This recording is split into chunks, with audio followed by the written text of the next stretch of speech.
What is it like towing with a Cybertruck if you're going to go all the way across the country or even halfway? Does it make sense? Is it time yet? Or how painful is it? I've got Aaron Cash with me here who is finding out for himself the easy and hard way. I'm Brian. Welcome to Futuraza. So, Aaron, you might have met him. If you've gone to a bunch of events, as I have, you'll see him around.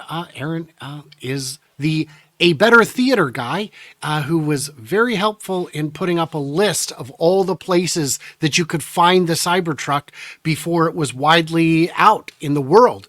So there was an awesome list on the website. And when we talked in Texas, I said, I've been using it. I've been sharing it constantly. So that was a lot of fun.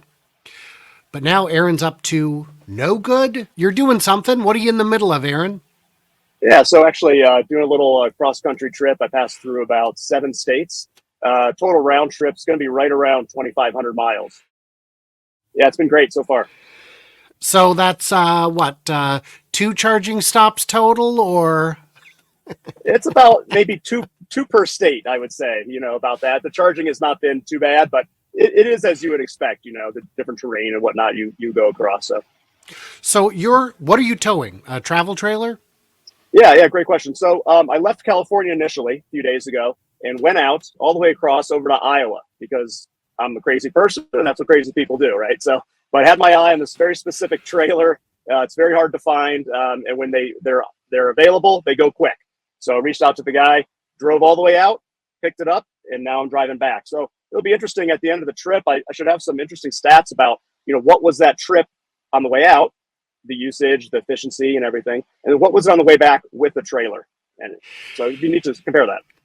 Now, I'm sure you've seen, but Justin, the bearded Tesla guy, managed to purchase his very own Cybertruck, and now he's driving. He just finished a couple nights ago his drive back from Salt Lake to Florida, stopping about every 30 feet to charge. Has your experience been quite as difficult as his? No, honestly, on the way out, from California to Iowa, it was, I would say, what you would expect for traditional Tesla vehicle charging. Had 2 Model 3s since 2018, and the range there was about 315 to 325, which is almost exactly what the Cybertruck is with this configuration of the Foundation series and the expanded, wheels and all-wheel drive. So with that being said, it was just what I expected, and it was pretty much perfectly normal. The one thing I do give as a tip for anybody is, watch the charging curves. You want to get to a charging station when you're as low as you're willing to be comfortable with, right? You don't want to overextend it. You don't want to be the guy who's on, the side of the road or something like that. But do want to be able to take advantage of that full 250 kilowatt hour or that kilowatts charging rate that you can have for that. So that'll really speed up your travels. And on what are you getting? Are you getting 100 miles? Are you getting 150?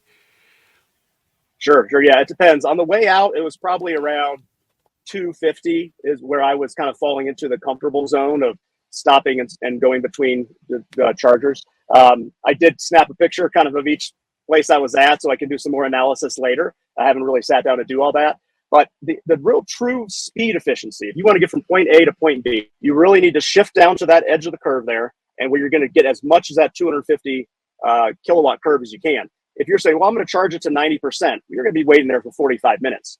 Versus if you can sit and charge in 20, move to the next stop, hour and a half later, it works a lot better. So, but look, that's not for everybody. I don't think the average user, I'm a very data analytical guy, so I'm like really trying to do all this stuff. But I think for the average Tesla user, pay attention to what it says on the screen, and you'll be perfectly fine. So I want to extend my time at charging stations as much as possible. So let me make sure I've got the strategy down right. I'm going to not put in my destination so it doesn't precondition. I'm going to get there at a good 1-2% where the battery's going to take a few minutes to spool up anyway. And then I'm going to charge to 100. Oh, and I'm only going to a 150 or lower charger. Does that seem like a good strategy?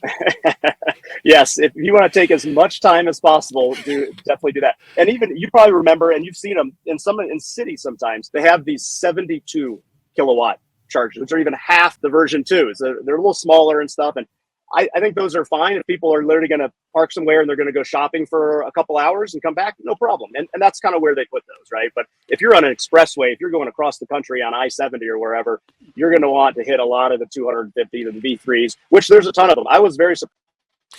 So what I've seen also, and this is just a tip for everyone out there, is there are stations that have 150s and 250s. So always check to make sure you've got the thinner cable, not the thicker cable, because I've seen people go to a station that has both and pull up on the 150s. And all I can think is they must not realize that there are much faster chargers right next to it. It'd Yeah. be great if those V2s were at a lower cost, if they were cheaper per mile, let people make that choice, but I don't think they are. I really don't think they are.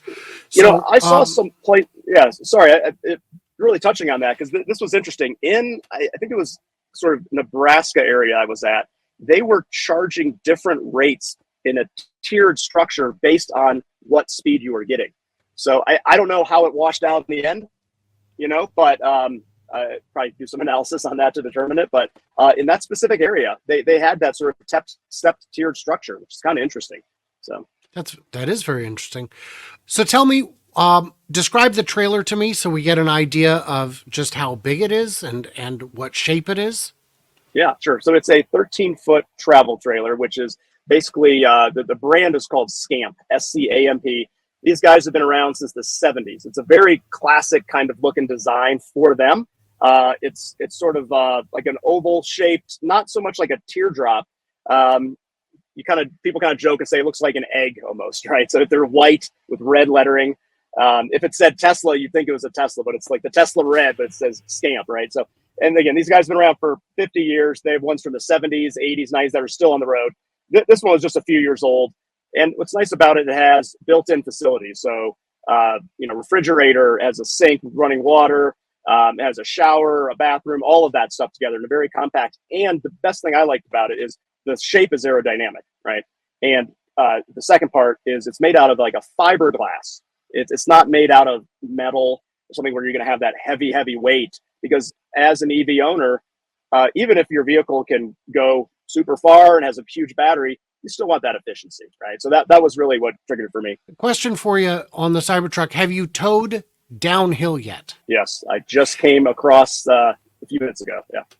So what kind of regen from top of the hill versus bottom? Did your percentage go up by the time you reached the bottom? Yeah, it was great. I regened a ton of energy coming across because I went from basically outside of Denver all the way across up, Denver's at 5,000 foot elevation, went all the way across up through the Rockies, going across the Continental Divide. It was the Eisenhower Tunnel, I think it is. And that's like kind of the highest point that you drive through there. And then back down. So, and I made it all the way through. I'll have to get the exact stats of what that charge was. I could probably look at it here. No, I don't have it on here. But yeah, it was great because you see this like free energy that you're thinking that you get along the way. So it was regenerating. And you're not hammering on the brakes. You got these semis that are going on the far right lane and they're just white knuckling, hoping their brakes don't go out and they're downshifting and all that. With this, just that regen works the whole time and you're getting free energy. Yeah, and that's the beauty of it. I yesterday drove up to the top of the hills near where I live, just taking back roads, trying out my version 12.3.3. And when we came down the hill, we were coming down at 51%. We got to the bottom of the hill at 54%, which was better than I expected, but it was a big hill. Now, we've got a couple minutes left. I know you said we didn't need to do this, but I do want to talk about A Better Theater. How did it come about? Tell us what that is, because I know a lot of people still don't know that it exists. Yeah, no, thank you very much. This has been sort of like a passion project for a number of years. I actually launched the site a few months before COVID. So we weren't even in a lockdown. And it was just like, hey, it was kind of normal life, normal world. And what I realized is just playing around with the Tesla browser, that you could do something where you could actually break out of the browser and go full screen. And it uses a little bit of this redirect where it kind of pushes you to YouTube and then back out. And the OS thinks that you're actually still in YouTube. And you've noticed on Tesla Theater, they have YouTube, Hulu, Disney maybe, and a few other streaming apps, right? Just a handful. Count them on one hand. It was really cool because I was like, I could make any site full screen here. And in doing so, go to the browser, abettertheater.com. And we have 30, 40, 50 different streaming providers that are out there. Pretty much you name it, it's there. So you want to watch that old Seinfeld episode or whatever it might be that's not on This Is What Tesla Has, go find it there.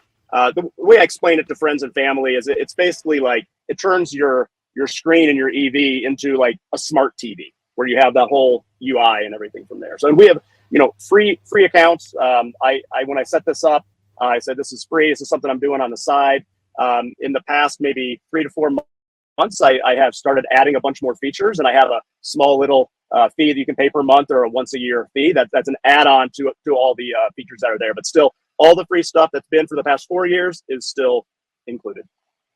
So what Aaron is saying is that the Tesla Theater has a number of apps that you can count on one hand, where a Better Theater has a number of apps that you can count on one AI-generated hand, because it's a lot of fingers. Yes, there you go. That is great. I know AI's gotten better. It's gotten better. So that's exciting. On the towing, I'm probably going to have to bring him back once he's got all the data crunched, but it's exciting. Would you say, and we've got a few more things to discuss, but would you guys in the comments let me know, would you tow with a Cybertruck? Do you even tow? And for those who have owned a truck in the past, like myself, have you ever towed? I have not. I never had a need to. I use it for around town hauling. For that matter, I didn't need I probably never drove it more than 50 miles in a day, because again, it was just all around town hauling.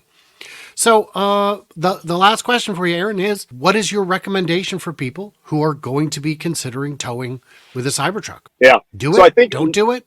Yeah, 100% do it. And this is a big choice I made to make this purchase, and plan to use this trailer a ton all throughout California and the West and everything. So I'm going to get a lot of usage data out of it coming up here. I would definitely recommend it. I mean, this vehicle is rated at 10,000 pounds, so you can do a lot of stuff with it. I think what you want to do if you're going to have something that is huge and it is not aerodynamic, you're going to have to plan to take more of your time. You're not going to be doing 0 to 60s onto the exit and everything. You wouldn't do it anyways. You have a trailer behind you. You're not going to be doing that kind of stuff, right? Save that for, without the trailer. But I think you're not going to have problems. Just, be smart about it, and you'll have a good time.